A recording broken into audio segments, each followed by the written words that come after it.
السلام عليكم ورحمة الله وبركاته. أعوذ بالله من الشيطان الرجيم. بسم الله الرحمن الرحيم.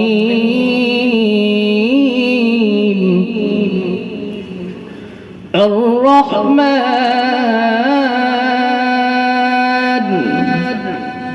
علم القرآن خلق الإنسان علمه البيان. الشمس والقمر بحسبان والنجم والشجر يسجدان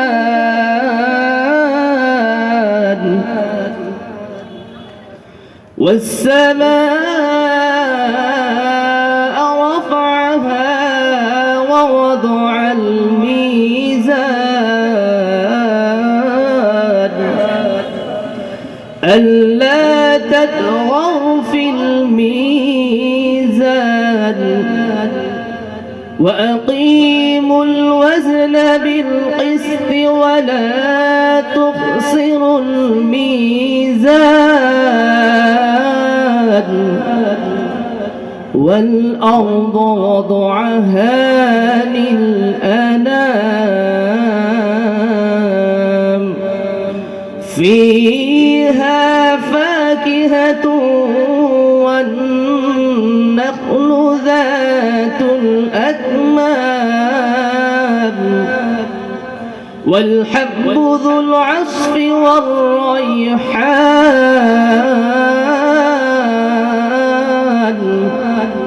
فبأي آلاء ربكما تكذبان.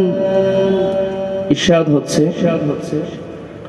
দয়াময় আল্লাহ তিনি শিক্ষা দিয়েছেন কোরআন, তিনি সৃষ্টি করিয়েছেন মানুষ, তিনি তাহাকে শিখিয়েছেন ভাব প্রকাশ করিতে, সূর্য ও চন্দ্র আবর্তন করে নির্ধারিত কক্ষপথে, নক্ষত্ররাজি ও বৃক্ষাদি তাহারই সিজদায় রত রহিয়াছে।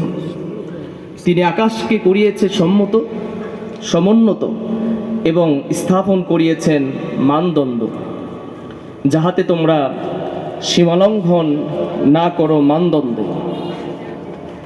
ওজনের ন্যায্য মান প্রতিষ্ঠিত করো এবং ওজনে কম দিও না। তিনি পৃথিবীকে স্থাপন করিয়েছেন সৃষ্ট জীবের জন্য, ইহাতে রহিয়াছে ফলমূল এবং খরজুর, বৃক্ষ যাহার ফল আবরণযুক্ত এবং খোসা বিশিষ্ট দানা ও সুগন্ধ ফুল। অতএব তোমরা উভয়ে তোমাদের প্রতিপালকের কোন কোন অনুগ্রহ অস্বীকার করিবে। সূরা আর রহমান আয়াত 1 থেকে 13 নং। আসসালামু আলাইকুম ওয়া রাহমাতুল্লাহি ওয়া বারাকাতুহু।